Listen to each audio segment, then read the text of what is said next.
you've got this habit of thought that you have around this subject. So let's say that the rocket of desire that is shot out of you has come forth because you just went to the mailbox, you collected your mail. Among your mail are many bills. As you open them or put them off to open later, you feel uncomfortable because you know, in our analogy, that there are more bills than there is money in your bank account. And so you right now are not feeling very good. So what's happening is other experiences like this have caused you to send off many rockets of desires relative to money. In fact, we like to tell you that your future is full of all of the things that you want that are out there being held for you in vibrational escrow. They're there because you have said that you want them, and when you ask, it is always given. But you may or may not be right now a vibrational match to what you're asking for. Now, you understand this vibrational matching when you think about your radio dial. You cannot set your radio dial on 6:30 a.m. and hear what's being broadcast on 98 FM.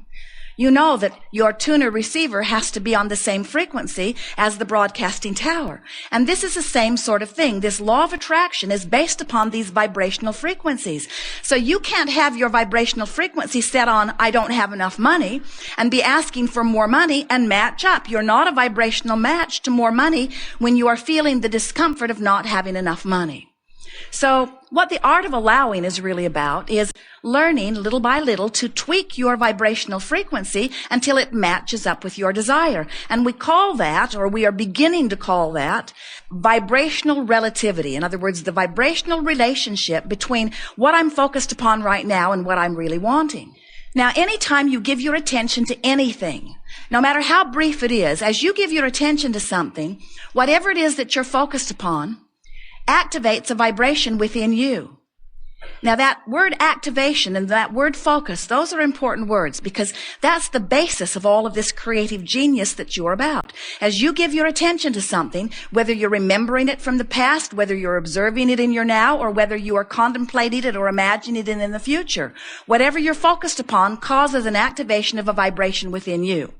And as soon as that vibration is activated within you, you're going to feel the vibrational relativity between that activated vibration and who you really are and what you really want. So there are 3 steps to the creative process, and we'll be very brief about this because most of it you don't have to even do anything about. The 3 steps are these. First, you must ask. Well, that part's easy. The contrasting experience causes you to emanate, exude, radiate, ooze, constant, eternal, never-ending, always changing, evolving, amended desires. In other words, you can't turn that off. You can try, but you cannot turn that off. It is the established environment. It is the way the universe is established. The contrast is the stuff that puts the eternalness in eternity. So be glad that it's there. So contrasting experience causes you to have desires. It causes you to want or prefer. That's step 1. Don't even have to know about that. Can't help it. Step 2 is not your work. Step 2 is the work of source energy. It's the work of law of attraction. It's the work of the universe. Step 2 says, when you ask, it is given every single time, no exception. It's just the way it is. So then many of our friends say, well, something must be going very wrong in my experience because I know I've been asking, and where's my stuff? And we say, if there's a gap between what you're asking for and what you're receiving, it is because step 3 is not understood and being deliberately applied by you. And step 3 says you must be a vibrational match to what you're asking for. So when you're asking for more money, but you're complaining about not having enough money, you're not a vibrational match. And the emotions that you feel let you know that vibrational relativity. So you are aware of your emotions, yes? Did you know that your emotions were your vibrational sensors? You know, you are vibrational beings living in this vibrational universe, and everything that you perceive is because of your ability to translate vibration. What you see with your eyes is because your eyes decipher vibration and give you sight. What you hear with your ears is because your ears decipher vibration and give you sound. Even your fingertips are deciphering vibration. Your tongue is deciphering vibration. Your smell, you are decipherers of vibration. And the most sophisticated and powerful decipherer within you is the emotional guidance system that you feel mostly in your solar plexus, which tells you the vibrational relativity between what you've got activated right now in terms of what you're focusing upon and who you really are. When you give your attention to something for a little bit, you activate the vibration of whatever it is within you. As you give your attention to it longer or more often, then that activated vibration becomes a more activated vibration. And in time, because of law of attraction's help, that activated vibration becomes what we call a dominant activated vibration. You call it a belief. In other words, a belief's just a thought you keep thinking. A belief's just an activation of something that becomes your point of attraction. So we want to help you to understand that it is very important that you make a new decision as quickly as you can that says nothing is more important than that I feel good. Because when you say nothing is more important than that I feel good, what you do is you set yourself up for more active awareness of how you feel, which sets you up for more active awareness of what you're focused upon and what you're doing vibrationally. And that's very important because what you're doing vibrationally is your point of attraction. In other words, you just can't get around it. What you're thinking and what's coming to you is always a match. What you're thinking and what you're feeling and what's coming to you is always a vibrational match. So if you become aware that what you're thinking and feeling is what's manifesting in your experience, then you become someone who decides to be a deliberate creator. You decide to think more purposefully. Now, many of our friends, when they begin to learn about deliberate creation, initially they feel very excited about it. The idea of being able to think clearly and have universal response and to create anything that you want. There is truly nothing that you cannot be or do or have. If you decide you want it and you line up with it vibrationally, it must be. It is law. But then sometimes, after people have been playing with this for a little while, they start to get a little worried because they become aware of their own thoughts. And they begin feeling the power of their own thoughts. And then we hear them saying things like, oh, cancel, cancel. They try to suck the thought back before law of attraction gets hold of it and manifests something for them. You have incredible leeway here in this physical environment. In other words, your thoughts do not manifest instantaneously. It takes a while for you to become a vibrational match to a thought and to become vibrationally aligned with that thought long enough that it activates it within you enough that it becomes your literal point of attraction. Don't you know people that no matter who they are now living with, it's the same complaints you hear from them? In other words, they went to a different place and they went to a different face, but they took themselves with them and they offered the same vibration, and so they begin to elicit the same sort of thing from person after person or job after job or place after place. You are the creator of your own experience. And the reason that you are is because you are the offerer of your vibration. When you decide that you're going to pay attention to the way you feel, you're going to choose thoughts based upon how they feel, period. Now that's a big jump for many. Some people will say to us, Abraham, shouldn't I think about this? It's true. It's historically documented. We have monuments and statues about it and documentaries that are offered, and it's in our history books. Shouldn't I think about this thing that is true? And we say, whatever you are giving your attention to, you are activating your vibration. And so it becomes your point of attraction. So we would not use the criteria of whether it's true or not.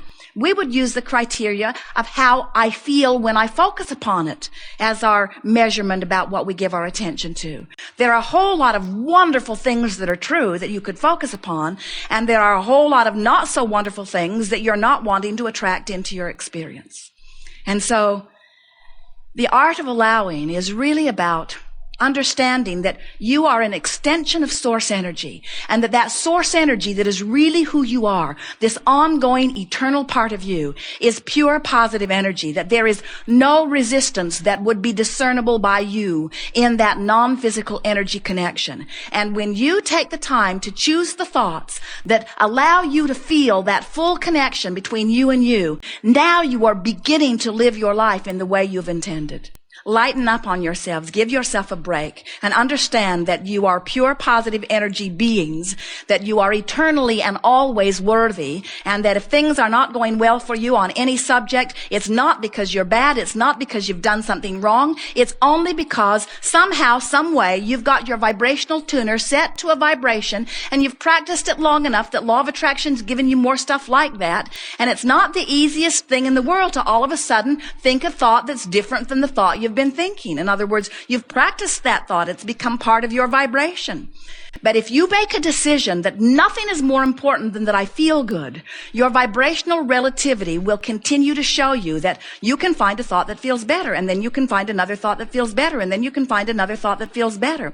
And as you find those thoughts and practice them long enough that you sort of stabilize in that better feeling place, you'll notice a big difference in your point of attraction. Your vibration is really not a mystery because everything that's happening around you matches it. So you can wait until something manifests, and then you can notice what is manifested, and then you can understand what you've been doing vibrationally.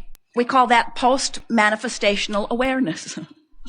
Or you can pay attention to how you feel, and you can have awareness of what's coming.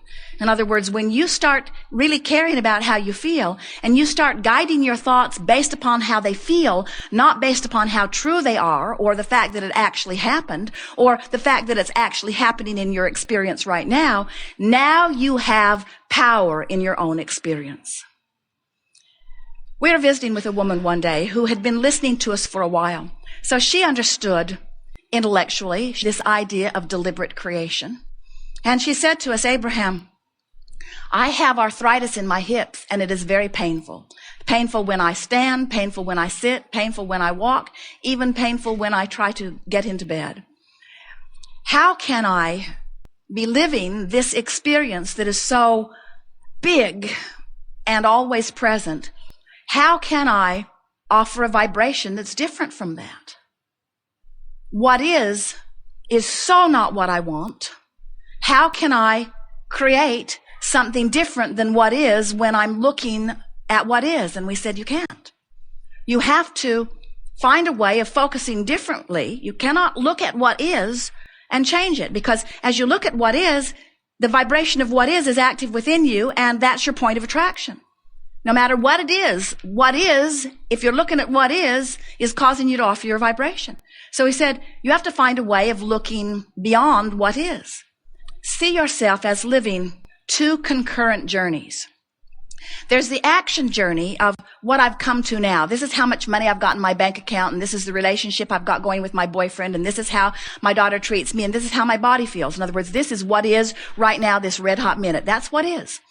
And if you're looking at what is, then what is maintaining a very consistent, steady what is. In other words, what is keeps being what is, and people who know you know that that's what is in your experience. You're always late. Never have enough money.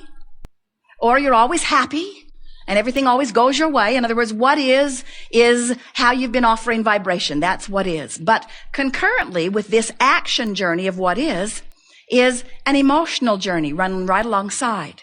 We said to our friend who had arthritis in her hips, can you feel the difference between having arthritis in your hips and being fearful about it, and having arthritis in your hips and feeling hopeful about it?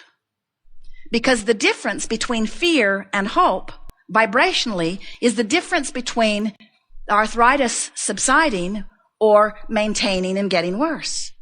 Because everything that's happening to you is coming to you vibrationally. Everything in your experience is about the vibration that you're offering. So, as you make a decision that it matters very much to you how you feel, then what begins to happen is, as you choose the things you think about, or you choose the people you spend time with, or you choose the memories that you contemplate, or you choose the stories that you tell, or you choose the things that you chat with your friends over lunch, you choose the things that you give your attention to based not upon the truth or fact of them, because what is what is, but based upon the vibrational content of them, based upon how they feel. And when you start making choices based upon how they feel, now you're making different choices about your vibrational offering. And when you begin to make different vibrational choices about your vibrational offering, now your point of attraction shifts and everything in the universe begins to respond to you differently. And now things that have not been coming that you've been wanting to come flow in. Wanted things make their way to you. Unwanted things leave your experience. It's just the way that it works.